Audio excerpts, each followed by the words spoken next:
संयुक्त राष्ट्र इन दिनों भारत का गुस्से वाला रूप देख रहा है। इन दिनों भारत अपनी बात को बहुत ही प्रमुखता से रख रहा है और अपने विषयों को उठाकर अपनी बात संयुक्त राष्ट्र तक पहुंचा रहा है। चाहे संयुक्त राष्ट्र में बदलावों की बात हो या फिर धर्म को लेकर भारत को साधने की बात, भारत ने हर बार अपने पक्ष को सामने आकर रखा है। इस बार भी जब पाकिस्तान ने संयुक्त राष्ट्र में इस्लामोफोबिया का ड्रामा रचा तो भारत ने उस पर भी उसे आईना दिखा दिया। भारत ने फोबिया को सिर्फ इब्राहिम धर्मों तक सीमित नहीं करने की बात को रखते हुए इससे दूरी बना ली। भारत ने इस मुद्दे पर वोट नहीं किया, अब्सटेन कर दिया। भारत ने कहा कि फोबिया सिर्फ इब्राहिम धर्मों तक ही सीमित नहीं है।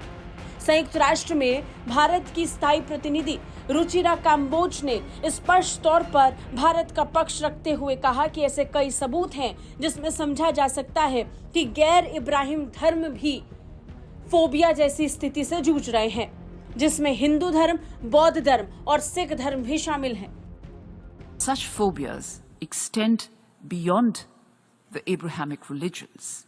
Clear evidence shows that over decades, followers of non-Abrahamic religions have also been affected by religiophobia. This has led to the emergence of contemporary forms of religiophobia, particularly anti-Hindu, anti-Buddhist, and anti-Sikh elements.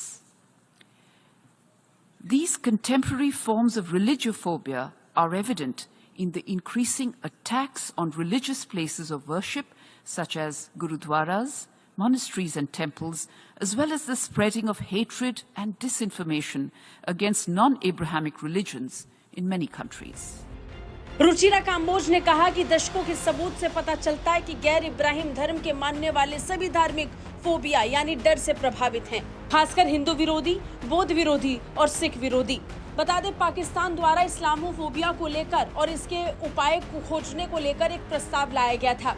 इस प्रस्ताव पर भारत ने abstain किया। 193 सदस्य संयुक्त राष्ट्र की सभा में पाकिस्तान द्वारा पेश किए गए प्रस्ताव इस्लामोफोबिया से निपटने के उपाय को अडॉप्ट किया गया, जिस पर 115 देशों ने पक्ष में वोटिंग की।